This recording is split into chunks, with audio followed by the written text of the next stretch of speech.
regarding God, demigods, and incarnations. So in this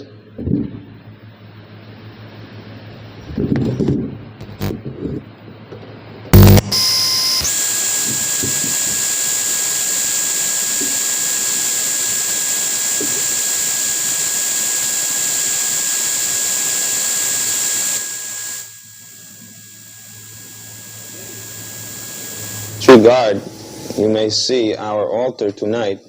We have many pictures there.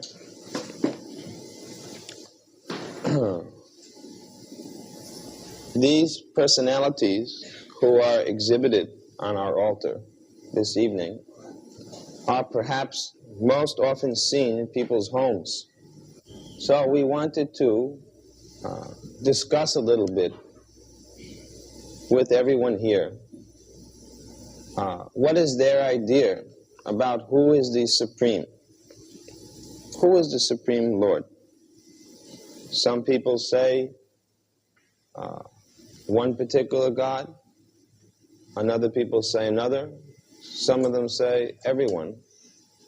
So we will be asking now a few of you. So you kindly tell us what is your idea of who is supreme and what is your reason. And then we will try to understand from the Shastra what the actual facts are. So I can ask a few people. Somebody can volunteer. Yes? Well, from the pictures I can see, I think it's Lord Jesus. So what would be your reason for selecting Lord Jesus? Well, he's the Son of God. He's the Son of God.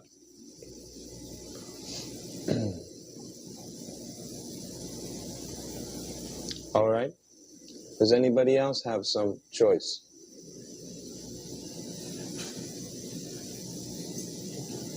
Who else? Wait, yes, sir. You can. This gentleman in the checkered shirt. You could give us your opinion, please. Take the microphone. What is your name, sir? Amrit Lal. Amrit Lal. You're a resident of the Suva area? Yes. Are you a businessman Yes. here? What is your business? Duty free and gift items. Very good. So, Amrit Lal, could you give us an idea? If you had to select the Supreme God, who would you select from this altar? Well, I think there are two main sects. Say, those who believe in Shiva and those who believe in Vishnu.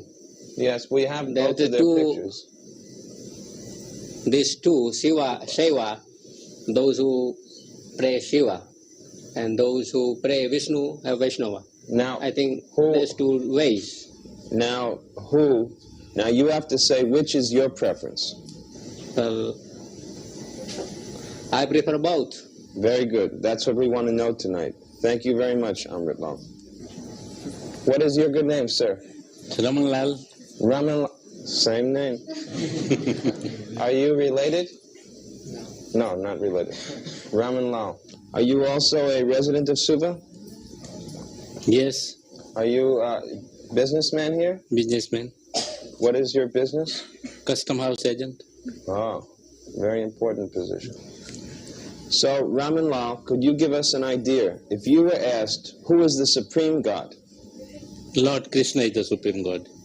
Lord Krishna. Could you give some reason? Reason according to Gita and Bhagavad, he is the Supreme God. So you would base your reason on the philosophy presented in Bhagavad Gita and Srimad Bhagavatam. Bhagavad Gita, yes. Thank you very much. This gentleman sitting Thank you. in front of you, what is your good name? Jagdish. Jagadish. That is a very good name. Lord of the universe. Jagadish means Lord of the universe. We usually, if we give someone the name Jagadish, we say Jagadish Das. But anyway, Jagadish, if you had to, are you a resident here in Suva area? Yes, sir. Very good. Are you a businessman here? Yeah. What is your business? Well, little bit of wholesale. Wholesale? Yeah. Different items? That's right, yeah. Supermarket? No. What type of materials are you wholesaling? Oh, just Different items. General item, yeah. General items. So, Jagadish, if you had to select someone on the altar from the many pictures, who would you select as the supreme God? Well, I think Lord Shiva. Lord Shiva. Could you give your reasons why you would select Lord Shiva?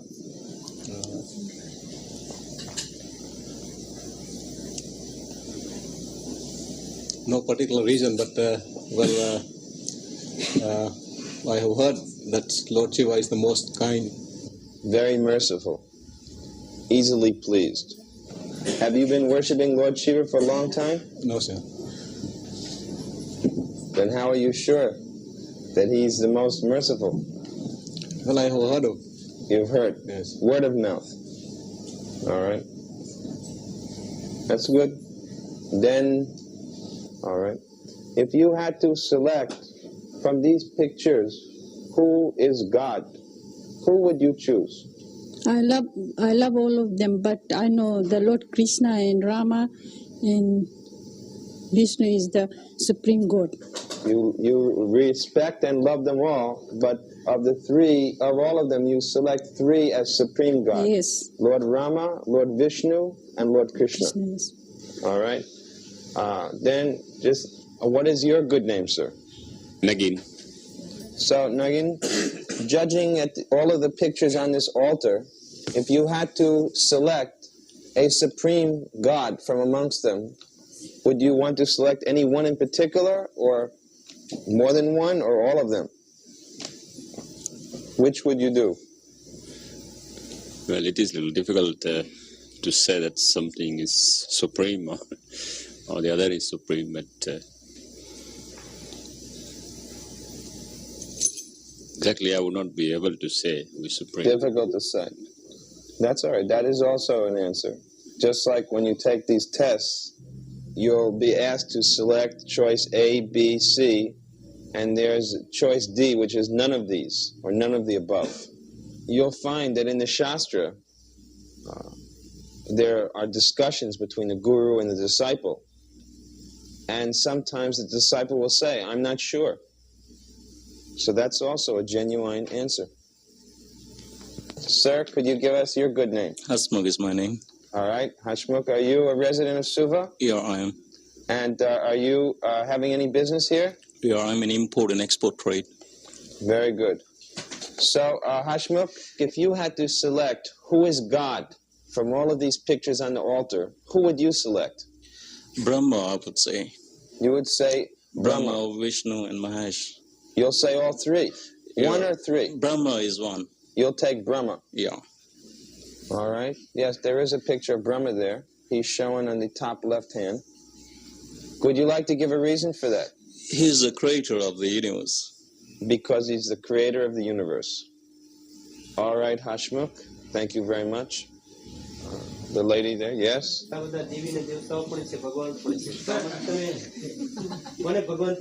એમાં બધાને ભગવાન માને All of them. સૌ એક સમાન. Everybody. All are one. All right, thank you very much. You can pass the microphone over. This young lady. What is your good name? My name is Kumudem Guhil. All right. Are you from Suva? Yes. So, now of all of these pictures here, who is the supreme God? Who is God? I would select Lord Krishna as the supreme. Could you give your reason why, please? Because it is stated in Srimad Bhagavad that he is the supreme Lord. Very good. Thank you very much. Now, there may be some pictures, or there may be some persons whose pictures are not shown on this altar. Someone here may think that there is God, but his picture is not on this altar. There's a different God that's not shown here. So if anyone thinks like that, let them raise their hand now. Yes, sir. What is your name? Kanti. Kanti. So, Kanti, do you find any picture here to be the supreme God, or is there someone else you think could be supreme? I think that Bhagwan Sri Satya Sai Baba is the supreme God. I see. So, could you give your reason, please? If God exists, then he has to be present.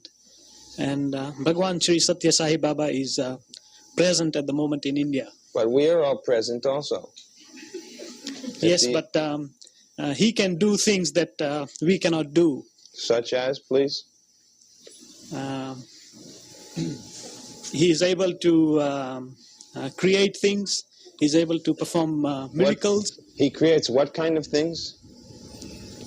Can you give an example, please? He can produce some gold if you want. Who is the jewelry man here?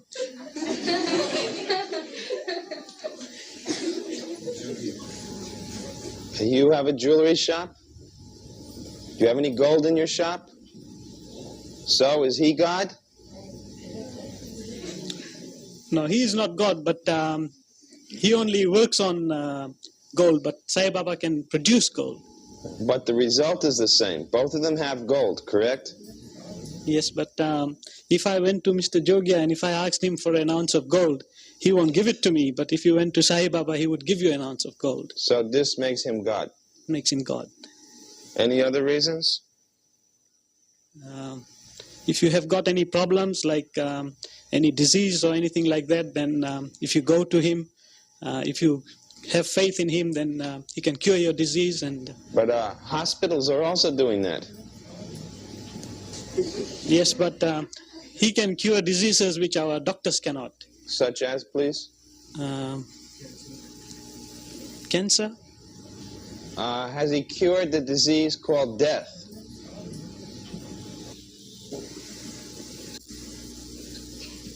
I don't know. I don't think he has had the opportunity to do so. What do you mean he hasn't had the opportunity? People are dying all the time. Why doesn't he stop people from dying? If he says he's God, he can do that. So some of his devotees are dying? I think so. But none of them have requested that you make me alive again. If somebody did that, then he might be able to make him alive. I see. Does he say he is God? I think he says he's God. All right, thank you. Is there anybody else who thinks that some other person besides those here are God? Who would you select? There are many people in Fiji who believe that Guru Maharaj is God because he can produce light. Light or life? Light, L-I-G-H-T. But the electricity board is also doing that. But, yeah, so why aren't they God? Well, this is what many people in Fiji believe. Does he produce as much light as the sun? Perhaps not. And in the city where he lives, does it ever get nighttime? Oh, yeah. But he can produce light even in the night, so they believe. I see. All right, thank you very much. Tonight we have taken a survey poll to try to understand who is the Supreme. And we have many pictures before us, and we have to try to understand then who is the Supreme. So I shall try to shed some light in this regard. The first picture that we see is the picture of Lord Shiva. Lord Shiva is described as in the Brahma Samhita, Shiram yata dadivikara vishesha yogat sanjayate nahitata pritagasti heto yasambhutama pitata samupaiti karyat govindam ari purusham tamaham bhajami. This prayer was originally recited by Lord Brahma. Lord Brahma is mentioned as one of the 12 Mahajans. The Mahajans are the great authorities of each universe. And Lord Brahma is, of course, the first authority, because Tene Brahma Ridayadi Kavaye. Lord Brahma was instructed from within the heart all Vedic knowledge, because he is the first personality within this universe. And it is from Lord Brahma that we find Lord Shiva taking his birth. As you probably know, Lord Shiva is called Rudra. One of his names is Rudra, because being angry, from between the eyebrows of Lord Brahma, Lord Shiva took his birth. So this verse from the Brahma Samhita describes that just as milk is transformed by acid into curd, in the same way, although it is transformed into curd, it is both milk, and yet it does not act like milk, because milk and dahi are two different substances.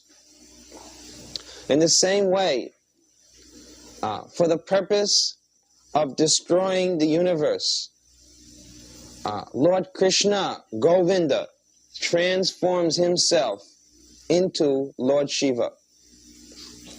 So, from the authority of Brahma Samhita, Lord Brahma gives us information that Lord Shiva is known as Gunavatar. There are three gunas: Tamagun, Rajagun, and Satagun. So Lord Shiva is in charge of this Tamagun, and his specific purpose is that he is responsible, among other things, for the destruction of this universe. However, we find very often, you will see, that Lord Shiva himself is chanting on Japamala. So, from this we have to understand that Lord Shiva is a devotee of someone. Otherwise, why he's chanting on Japamala?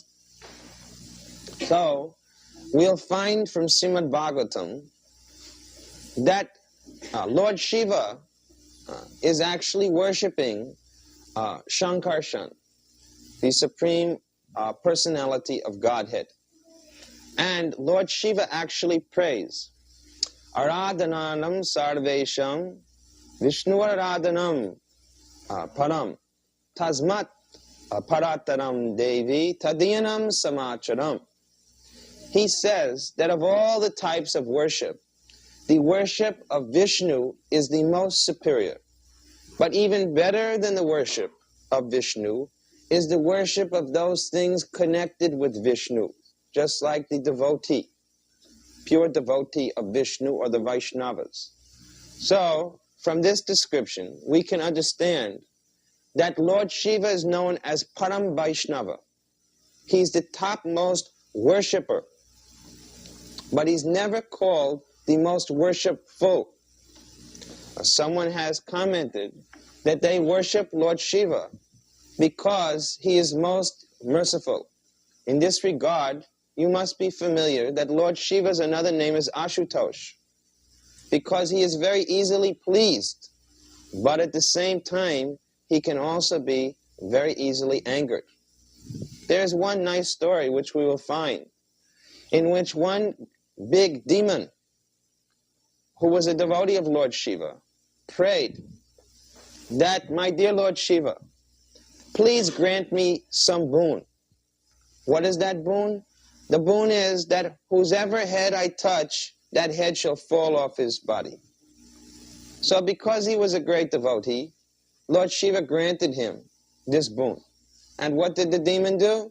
The first thing he thought, let me try out this new boon that I have by touching Lord Shiva's head. So he began to chase Lord Shiva all over the universe and put him into great trouble. So finally, Lord Shiva had to seek the shelter of Krishna. And then Krishna went up and told this demon, my dear friend, don't you know that this Lord Shiva, he's always making these false promises. After all, look who he's associated with. There's no truth to this. Everybody knows that he makes so many promises, but there's no real basis to them. You go ahead and touch your own head and you'll see nothing will happen. So the foolish rascal immediately touched his head, and of course what happened? It fell off. In this way, Lord Shiva was put out of difficulty. Now why I'm bringing this story up is to show you that although Lord Shiva is very easily pleased, sometimes his boons are not really beneficial for a person. You see? Because generally we find that the class of people who worship Lord Shiva worship him for some material benefits. Because he's easily pleased, they worship him for some material benefits. Just like you'll find that one of the biggest devotees of Lord Shiva in history is Ravan. Everybody knows the history of Ramayana. You'll know that Ravana is a big devotee. He's a Shiva Bhakta.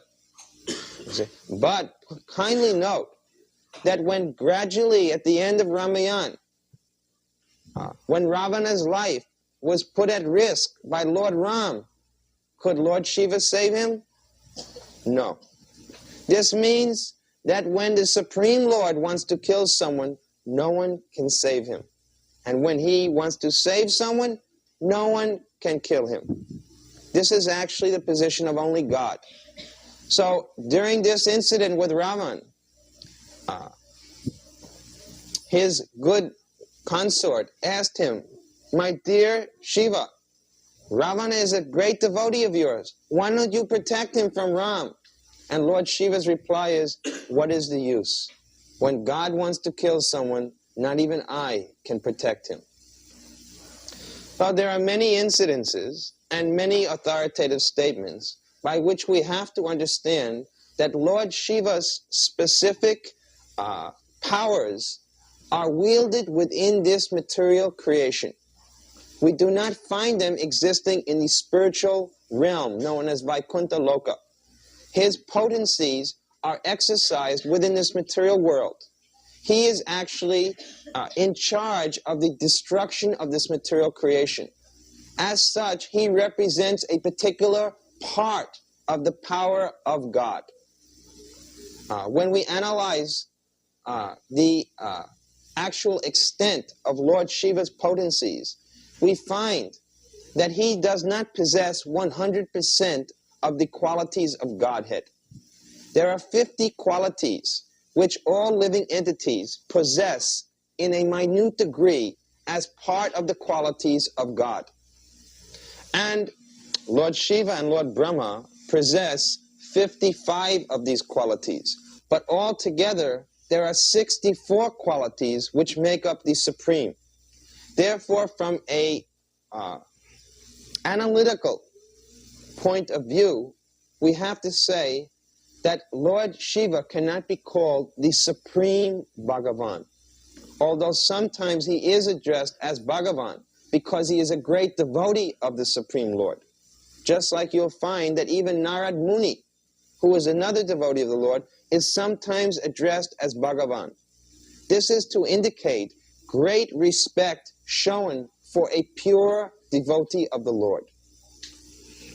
Next to Lord Shiva's picture, we find the goddess Durga or Kali.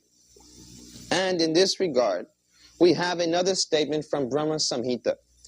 Shristi stiti pralaya sadhana shakti reka chayeva yasya bhuvanani vibarti durga ichchana rupam api yasya chachestati sa govindam adi purusham tamaham vajami.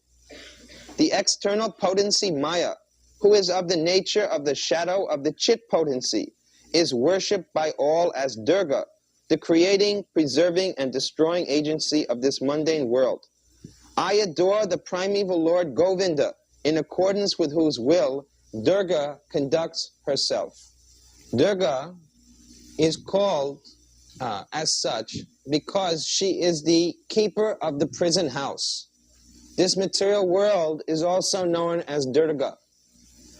This material world is compared to be like a prison house because each of us are kept within the prison of this material world, unable to exercise our real freedom. What is our real freedom? To be eternal, to be full of knowledge, and to be full of bliss. But here in this material world, we're forced to take repeated birth and death, suffering so many difficulties.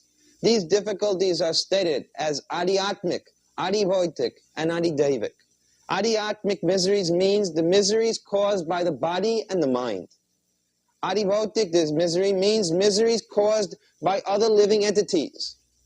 And adidevic miseries are miseries caused by natural disturbances, like too much drought or too much water.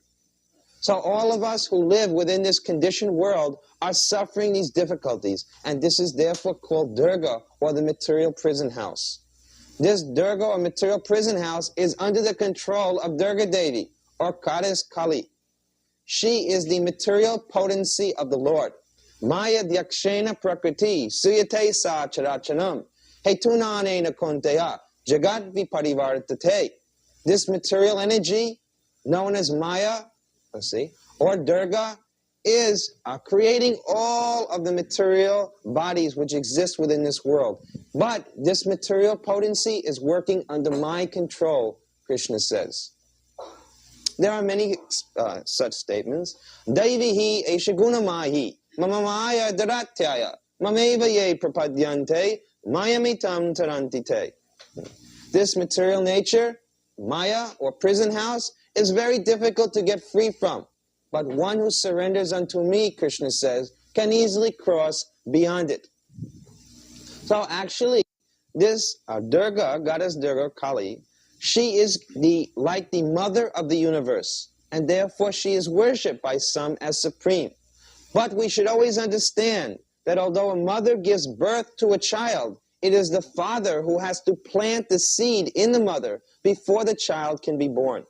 Therefore, we here have the statement, Bijamam sarva bhutanam, and later on, Aham bija pratapita. So we find in Bhagavad Gita, Krishna says that I am the seed-giving father of all living entities. So although Durga is the mother of this entire creation and the mother of all the living entities throughout the universe, she's the original mother. The original seed-giving father is Krishna.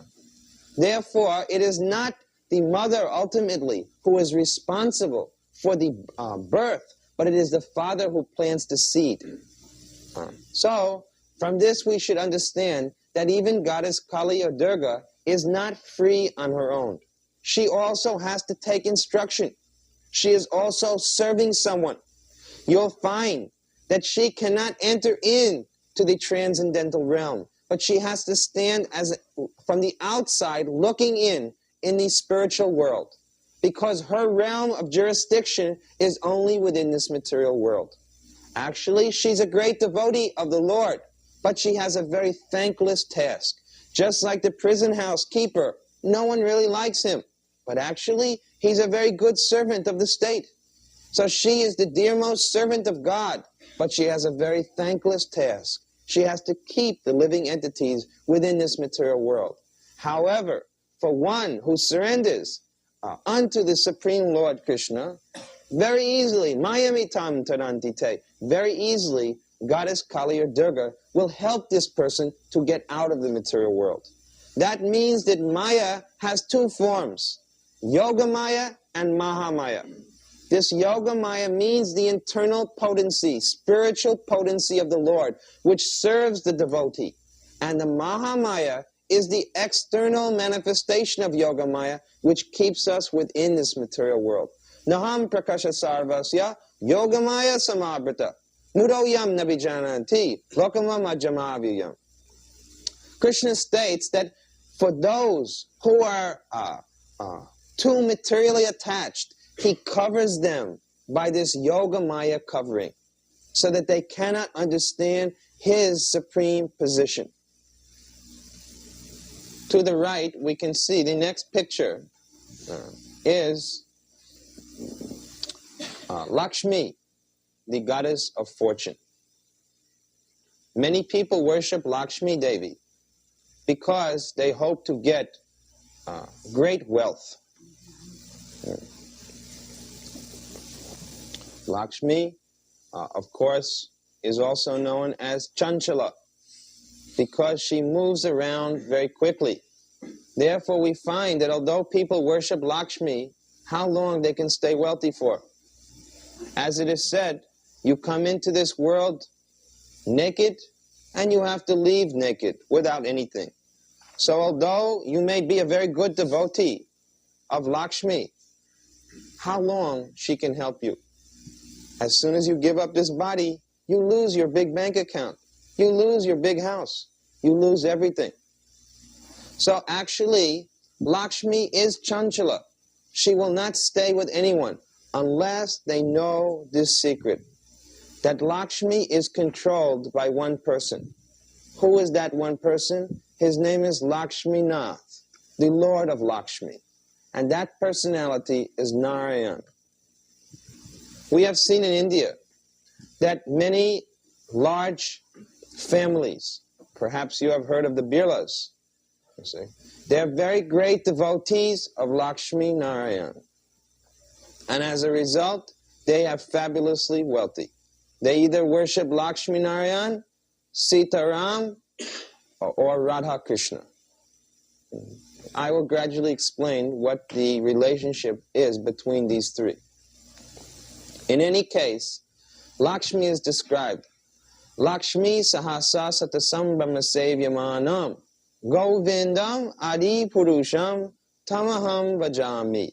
Again, same Brahma Samhita describes that in the transcendental realm, known as Goloka.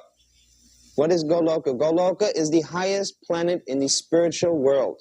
In the spiritual world, there are planets which never are destroyed. Here within this universe, all the planets become destroyed. And all the universes will one day be destroyed. Because it is described that these universes are coming out with each breath of Mahavishnu. This Mahavishnu is so great a personality that just by his breathing, he breathes out universes. And how long is the life of a universe? That we have described yesterday. Sahasa Yuga Pariyantam Aharyat Brahmano Vidu. Lord Brahma, his one day is made up of 1,000 kalpas. So what is a kalpa? A kalpa, one day, is made up of the cycle of 4 yugas. 4 yugas takes 4,320,000 years. So 1,000 times 4,320,000 years, that is one day of Brahma. Brahma lives for one day, one night, that's one full day. 30 such times makes 1 month. 12 months makes 1 year, and he lives for 100 years. And that is the duration of one universe. And all of that is one breath of Mahavishnu. To try to picture how great is this Mahavishnu. That one breath is 311 trillion 40 billion years is one breath of Mahavishnu. You see? Try to understand what God's nature is. When you start speaking that so-and-so is God because some light comes out of his body or some gold is produced, then he should be able, that one of his breaths should last for 311 trillion years. That is God. And even that is not the full Godhead. That is Mahavishnu. There's still more than that. We should understand clearly what is God. So, we're describing that Lakshmi, hundreds of thousands of Lakshmis, or goddesses of fortune, are in this Goloka planet. And what are they doing? They're Govindam Adi Purusham Tamaham Bhajami. They're all worshipping Govinda. So Lakshmi cannot be considered the supreme, but she is the consort of the supreme. That is the point. The Supreme Lord is always seen with his energy. Energy, Purusha, and Prakriti. So Lakshmi is the supreme energy of the Lord. But energy has to have an energetic source.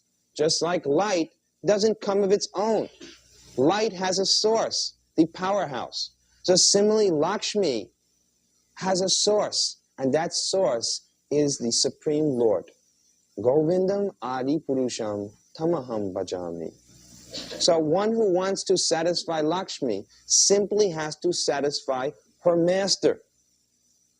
If therefore you satisfy her master, she becomes very pleased. You know perhaps that Lakshmi is always residing on the chest of Narayan. I think you may know that. She never leaves Narayan's chest. But anyone who simply worships her without Narayan, that is the business of Ravan. Why do I say that? Because Ravana, he stole away Sita Devi. Sita Devi is another form of Lakshmi, the goddess of fortune. So Ravana, he wanted to enjoy Sita without Ram. And what was the result for Ravan? He got killed by Ram. Anyone, therefore, who tries to enjoy Lakshmi without Narayan, he will one day end in death, just like Ravana. So our business has to be like Hanuman. What is Hanuman's duty? Hanuman's business is to bring Sita back to Ram. Therefore, our duty should be that whatever wealth we're making, whatever we need for our family, you may use. But all excess should be offered at the lotus feet of Lord Narayan, or Lord Krishna, or Lord Ram. Then automatically, Lakshmi becomes very, very pleased. So this is Lakshmi Devi. Next to Lakshmi, you'll see the elephant god, Ganesh, who also many people worship. In this regard, we may also hear from Brahma Samhita, Yat pada palava yugam vinidaiva kumbha, dvande pranama samaye saganadi raja, vignan vihanta malamasya jagatrayasya, govindam adi purusham tamaham bhajami. The translation is, I adore the primeval Lord Govinda, whose lotus feet are always held by Ganesh upon the pair of tumalai protruding from his elephant head, in order to obtain power for his function of destroying all obstacles on the path of progress of the three worlds. Therefore, you'll find that over many doors, people keep the picture of Ganesh, because this means that anyone who enters through the door should get auspiciousness.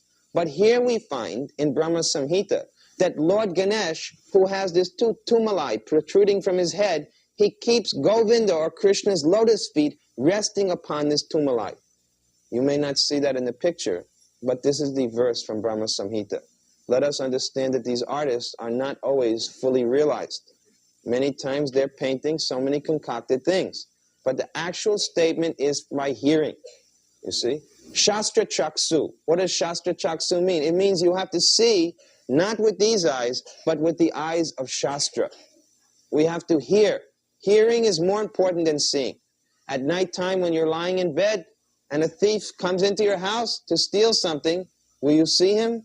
No, but you may hear him. You may hear him. That may save you. If he bunks something and makes a sound, you may wake up and save yourself. So hearing is given more stress. Krishna says in Gita, Tachnu, hear from me. He doesn't say see me, because a great personality is not to be seen, he's to be heard. Some magical display producing something out of the air, this is not the proof of God. God has to be first of all heard. Let someone speak Bhagavad Gita, then we can accept them as God. But simply to steal the words from Bhagavad Gita and pretend that they're spoken by oneself, this is called plagiarism. In the material world, you may know that if you publish a book and someone takes some section of that book and reprints it without your permission, he's subject to being taken to court for libel. It's called plagiarism. So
Hare Krishna, Hare Krishna, Krishna Krishna, Hare Hare, Hare Rama, Hare Rama, Rama Rama, Hare Hare.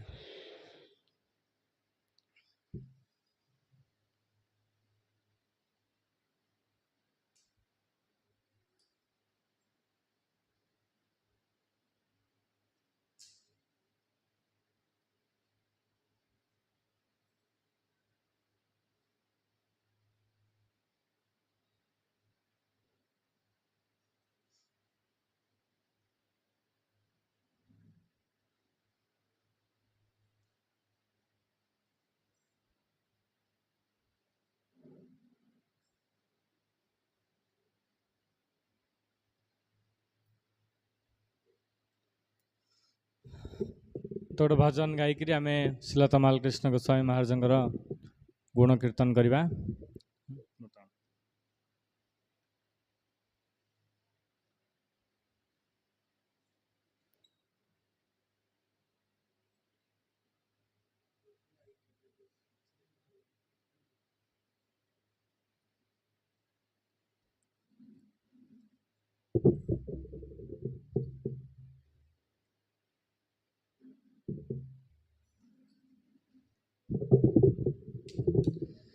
ए बार करुणा कर वैष्णव गोसाई।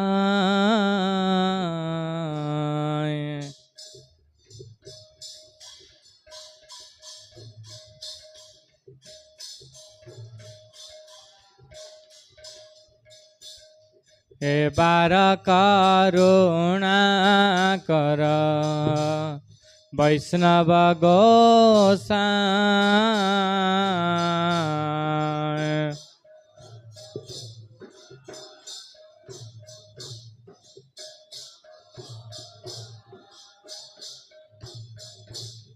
पतित पावन तुम बिन के हो न।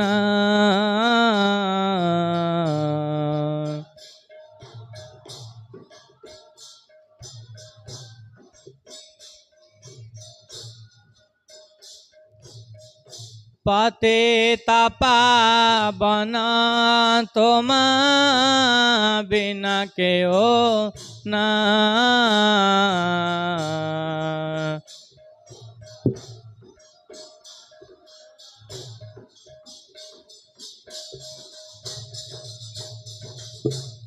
যাহার নিকটে গেলে পাপ দূরে যায়।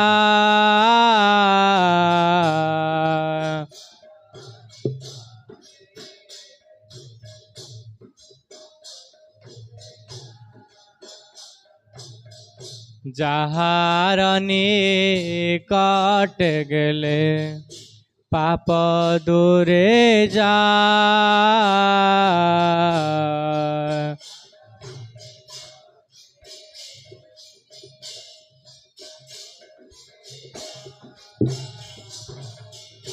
এ মন দয়াল প্রভু কিবা কথা পায়।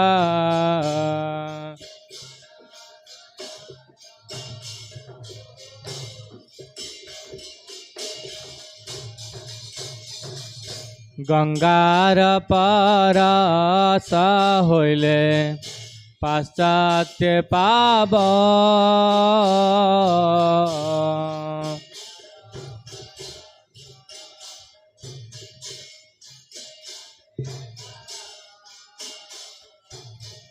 গঙ্গার পরশ হইলে পাশ্চাত্য পাব।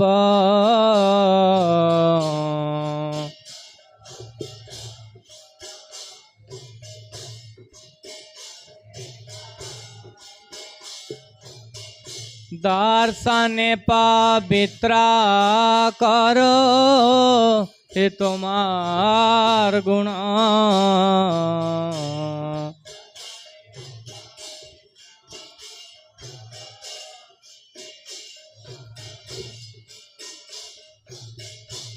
दर्शने पवित्र कर ए तोमार गुण।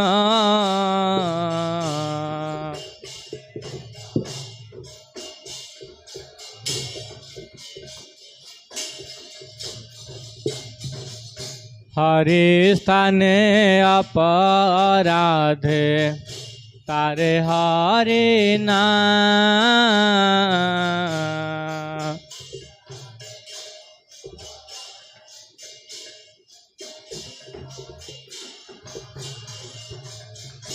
हरि स्थाने अपराधे तारे हरि नाम।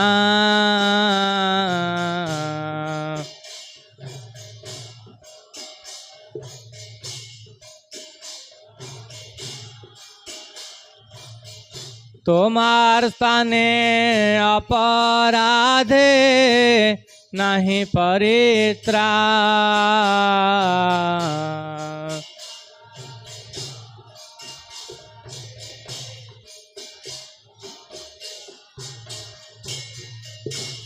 तोमार स्थाने अपराधे नहीं परित्राण।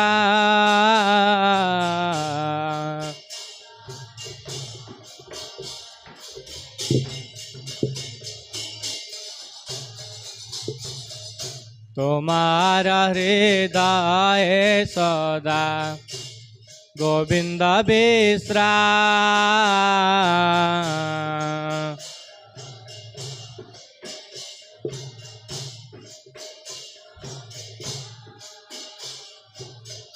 तुम्हारा हृदय सदा गोविंद विश्राम।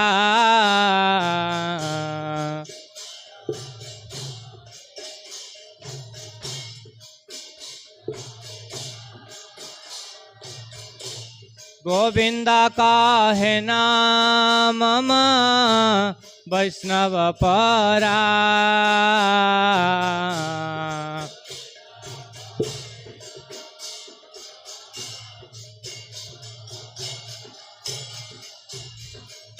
गोविंद का है नाम वैष्णव परा।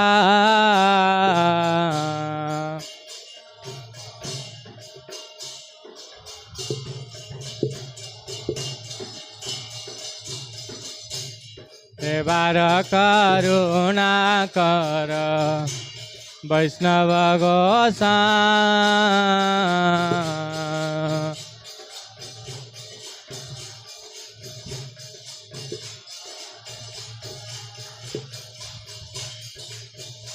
हे वैष्णव ठाकुर वैष्णव ठाकुर वैष्णव ठाकुर जय वैष्णव ठाकुर।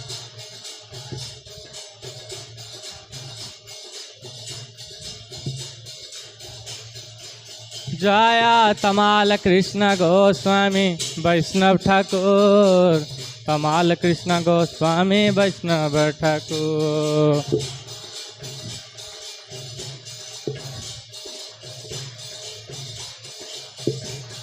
जय तमाल कृष्ण गोस्वामी महाराज। तमाल कृष्ण गोस्वामी महाराज।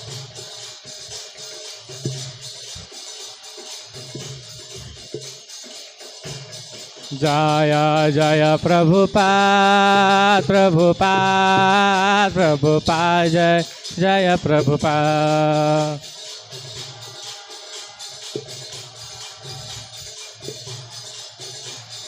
जय जय गुरुदेव गुरुदेव गुरुदेव जय जय गुरुदेव।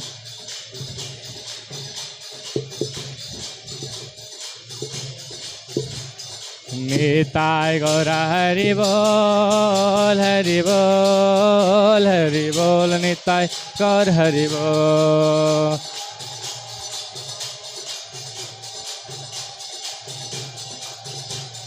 निताय गौर हरि बोल हरि बोल हरि बोल। निताय गौर हरि बोल।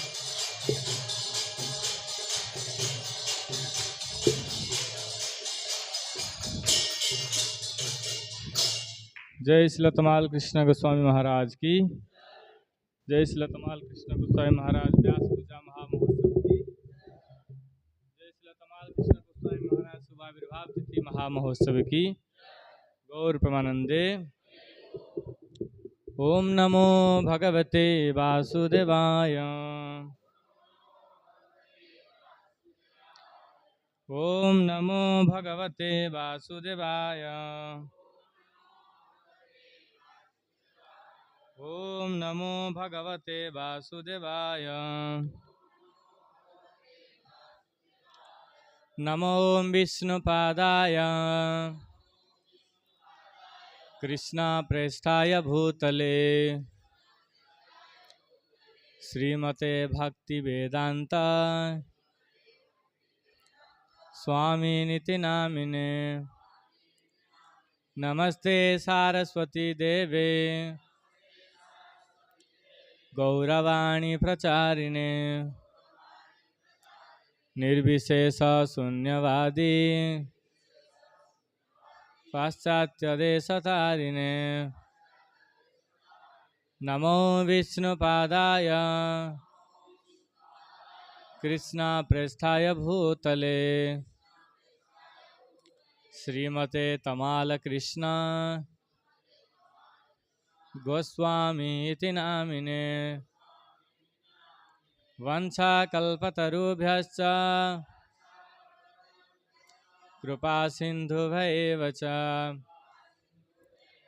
पतितानां पावनेभ्यो वैष्णवेभ्यो नमो नमः। जय श्री कृष्ण चैतन्य प्रभु नित्यानंद